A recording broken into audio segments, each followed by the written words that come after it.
ভাই এই গরুর কি নাম? এর নাম দিয়েছিলাম সম্রাট। সম্রাট। জি। কোন জায়গার সম্রাট এটা? এরা ঝিনাইদহ মহেশপুর থানার ঝিনাইদহের সম্রাট। ঝিনাইদহের সম্রাট।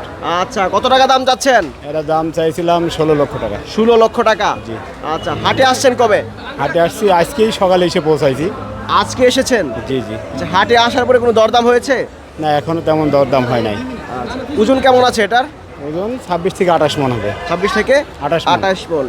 এই যে 16 লক্ষ টাকা দাম চাচ্ছেন আপনার এই গরুটির, কেমন আশাবাদী? হ্যাঁ, এখনো তো তেমন পায় না, তবে ইন্ডিয়ান গরুর জন্য আমাদের মনে হচ্ছে একটু সমস্যা, অনেকটা চাপ তৈরি হচ্ছে আর কি। ইন্ডিয়ান গরু তো বন্ধ বাংলাদেশে। তো ইন্ডিয়ান গরুতে হাটেতে অ্যাভেলেবল দেখা যাচ্ছে, আমরা জানি তো বন্ধ, কিন্তু হাটেতে অ্যাভেলেবল দেখা যাচ্ছে। আমরা যখন বাইরের গরু আসে তখন এটা একটা সমস্যা তৈরি হয়, চাহিদা কমে আসে, বড় গরু বেশি হয়ে যায়।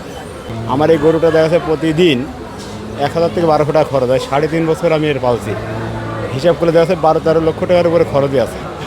পালন করে বিক্রি করতে গেলে লস, কিন্তু আমরা সাধারণভাবে এটা মানে পালন করতে হয়, ভালো লাগে গরু পালতেই। আচ্ছা, এই বিষয়ে কি বলবেন যে আপনার ইন্ডিয়ান গরুর কারণে আপনারা গরু বিক্রি করতে পারছেন, এই বিষয়টা কি বলবেন? ইন্ডিয়ান গরু আসলে বন্ধ থাকাই উচিত।